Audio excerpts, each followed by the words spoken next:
Isang araw, isang demonyo ang pinaalis mula sa mundo ng mga demonyo. Nang pumasok sa isang bahay, napatay ang magnanakaw. Ang may-ari ng bahay ay may kasalanan. Iba-iba ang mga opinyon ng mga hukom. Tigilan mo na yan, Master! Ang pagsilip sa balita mula sa mundo ng mga tao. Ayos, napagpasyahan ko na. Ditsura sa wakas. Nahanap ko na ang paraan para makatakas mula sa pagkabagot araw-araw. Sa mundong ito na puno ng kabuluhan, masasabi ko na nakahanap ako ng trabaho na ako lang ang makakagawa. Kung mayroon kang mahabang libreng oras, pwede pakilinis nitong mga kalansay. Lalo na at bukas na ang deadline. Kung hindi natin matatapos ang trabahong ito, patay tayo. Wala ka ng kapangyarihan at pinalayas ka mula sa mundo ng mga demonyo. Kahit isang araw, wala kang ginawa para subukang maibalik ang iyong kapangyarihan at makahanap ng paraan na makauwi.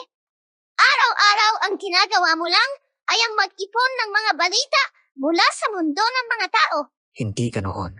Una sa lahat, makinig ka sa sasabihin ko, Bitsura. Kung hindi ito tungkol sa paano magbalik bilang demonyo, ayaw kong marinig. Ayos lang, pakinggan mo pa rin. Maaaring may kinalaman ito sa pagbalik bilang demonyo. Kaya makinig ka. Ang pangalan ng plano ay Depensang Demonyo. Ano? Saan ito? Sino ako? Ito ang purgatorio. Siguro, maaari mo itong tawaging isang dimensyon kung saan nagtitipon ang mga kaluluwa sa pasukan ng impyerno. Ang pangalan mo ay Tom. 30 minutes ang nakalilipas. Ikaw ay kasama sa isang aksidente sa kalsada at namatay. Ano? Sinabi mong namatay ako? Huwag kang magsinungaling sa akin. Sino ka ba? Bakit mo alam? Ang pangalan ko ay Kukabara. Isa akong abogado na magliligtas sa makasalanan tulad mo. Makasalanan? Sino ang makasalanan? Tumingin ka sa likod mo. Anong kakilakilabot na tanawin ito? Lumipad ang bisikleta at bumagsak. Siguradong nasaktan ang taong iyon. At isang matanda ang hinampas sa ulo ng isang baseball bat. Buti na lang at nakaligtas siya sa kamatayan. Tipikal na walang pakialam na ugali ng isang kriminal. Saan galing ang kasuotan na ito? Siguro sa isang grupo ng mga adik. Ano ba sila? Wala silang alam, wala silang nakita, pero hinuhusgahan nila ako. Iyon ay talagang nakakadismaya. Hindi ko kailanman gagawin iyon. Oo, pagkatapos lang makita ang sitwasyon ay hinusgahan ka na nila. Sa tingin ko, ang pagtrato sa iyo bilang makasalanan batay lamang sa dahilan na iyon ay nakakatawa. Ngunit, ang dugo sa baseball bat na iyong hawak ay hindi maikakailang dugo ng matandang tao na iyon. Matapos kang mamatay, ang bagay na iyan ay ebidensya na ikaw ay isang makasalanan. Hindi. Ito ay dahil may mga pasaway na estudyante mula sa ibang paaralan na gusto kaming awayin. Plano ko lang na dalhin ito para tumulong. Parang magulo ang memory ako. Iyan ay dahil sa iyong biglang pagkamatay. Putek, lumitaw na.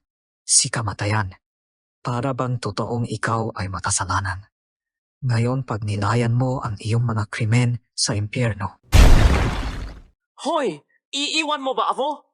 Siguradong mapupunta ako sa impyerno.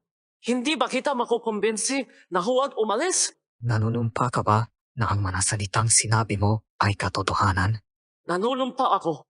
Sumusumpa ako sa buhay ko. Hindi ko kailanman planong saktan ang sino mang matanda. Kung ganon, tipirmahan mo ba ang kontrata?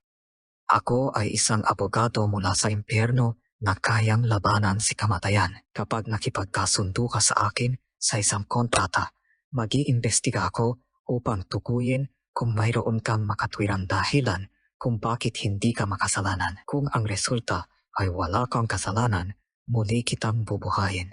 Buhayin ako. Gayunman, upang labanan si kamatayan, ay kailangan ko ng kasunduan sa iyo. Naiintindihan ko. Makikipagkasundo ako sa iyo. Sige, pirmahan mo na. Sige. Hoy, Bichiura, ayos na.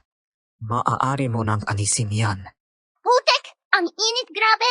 Akala ko mamamatay na ako. Bakit ko kailangan gawin ito para sa kapakanan ng isang makasalanan? Ano? Paumanhim kung nagulat ka. Siya ang partner ko, si Bichura. Para kumpirmahin kung inosente ka, kailangan namin muna makakuha ng impormasyon. Putek! Ang kalansay na ito ay may kaunting utak pa. Kahit sa isang abogado, hindi madaling magtiwala sa isang makasalanan.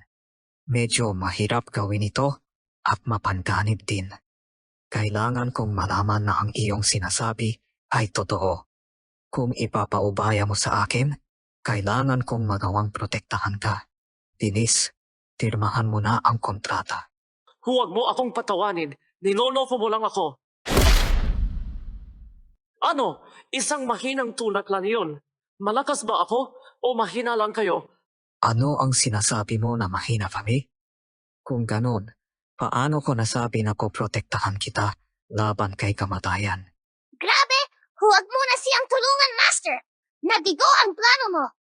Hayaan mo na si kamatayan na dalhin siya sa impyerno! Hindi tayo makakakuha ng dark matter ng ganito! Trabaho natin bilang demonyo na dalhin ang isang makasalanan kay kamatayan! Ano? Demonyo kayo? Oo, kami ay mga demonyo at lumapit kami sa iyo dahil kailangan namin ang dark matter. Ang dark matter ay isang enerhiya para sa masamang kapangyarihan, para sa mga demonyo. Ito ay parang bitamina. Para sa mga makasalanan tulad mo, maaari kaming makakuha ng marami nito mula sa iyo. Sa totoo lang, sa palagay ko ay maaari ko itong gamitin para protektahan ka mula kay kamatayan. Putek! Ang dahilan kung bakit si Master pinalaya sa mundo namin ay dahil sa katulad mong may masamang pag-uugali. Pitsura, tumigil ka. Wala ng oras, Tom. Magpapakita na ang tunay na kamatayan. Bilisan mo, pirmahan mo na ang kontrata sa akin. Sa palagay ko ay makagagawa ako ng paraan para manigtas ka.